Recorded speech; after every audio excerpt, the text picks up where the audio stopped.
Medical residents and fellows unionizing. This is very interesting. Hey, I'm John at Contract Diagnostics.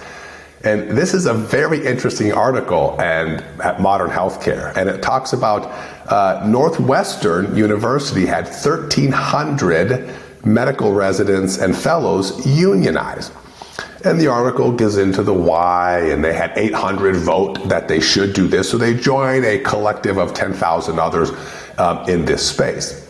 And, people have opinions on unions and joining unions or not, and at the end of the day, I respect everybody's opinion, and I don't really have one on this one. I think it's interesting. I'd love to talk with the folks that organize the effort and see what their goals are. The article didn't specifically say, here's their goals and here's what they hope to accomplish over the next few months as they discuss and negotiate what they're looking for.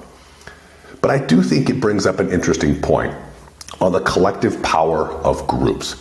We often have physicians that tell us, when they look at their contracts and discuss compensation structures with their potential employer, that all the physicians are paid the same. So if our physician is being offered $320,000 and we think that they should be asking for $345,000, and they might get told, look, I'm sorry, everybody starts at $320,000, or everybody's paid at $320,000, or the same rate for all the hospitalist supplies regardless of your tenure or your ability or willingness to negotiate. And I think that's fine. I think as consolidations of employers have happened over the years, they want to standardize things, and I understand standardization. It makes it much easier for the employer. However, it doesn't mean that the physician should just say, okay, well, I tried. I guess we'll try in a couple more years, because my assumption is they're going to be told the exact same thing in 2 years.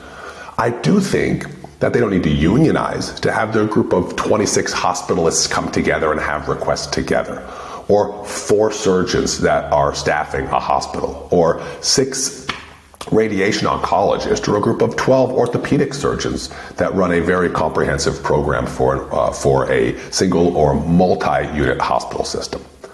I think that physicians have power in numbers, and if they're telling you that your compensation is static and standard, I think the group should talk about their compensation. If there's been an update in the last few years, maybe it shouldn't be, but I do think it should be evaluated for fairness and what the market bears, not fair market value as the organization may tell you, or commercial reasonableness, but what is fair for you and your situation with your story, which is what we can help with here at Contract Diagnostics.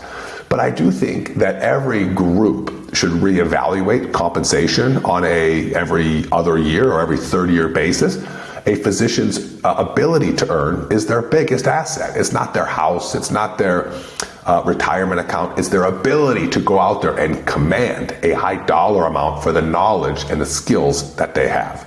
And I think it's such an important skill and such an important asset that it should be viewed just like anything else. I think people should be proactive with their taxes and not reactive at the end of a year. Let's manage taxes and know what you're paying up front so we can make sure that you take full advantage of the system in your situation. And I think compensation is no different. I want to plan for the future. I want to have a good plan of action. I want the group to come together and work with the facility or with the employer to partner on how to move things forward. I think in those situations, much can be accomplished. And we've seen with our work at Contract Diagnostics in group discussions, being able to move the needle much more so than any one individual physician could. A single physician may not get the ear of the organization, but a group of 4 surgeons definitely does. A group of 4 pediatric hospitalists, which we've worked with over the past few months on their deal, they maybe feel that they blend into the fold. They're not the orthopedic surgery department, they're not the cardiologist department, and they just want a voice. We can help give that voice to the group, no matter what the situation is. And if it's a group of 26 hospitalists with a contracted organization, it's no different. Be able to go to the organization, have some constructive feedback and ideas around the structure, and be able to negotiate collectively as a group for a fair and reasonable structure. We can help with that at Contract Diagnostics, and I want everyone out there to know that you don't have to unionize to take action collectively as a whole. You can do it on your own. You can organize with a local law firm or attorney. You can give us a call at Contract Diagnostics, and we can help with our frame. But at the end of the day, I just want everybody to know that they're in full control of this process. They don't have to be a pawn in a large organization structure because of what they're told by a large employer, or even a medium-sized or a small practice at the same time.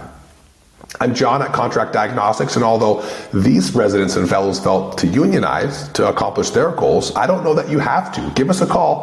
I want to hear your goals, and I want to see if there's anything that we can help with. Have a great day. We look forward to connecting with you soon.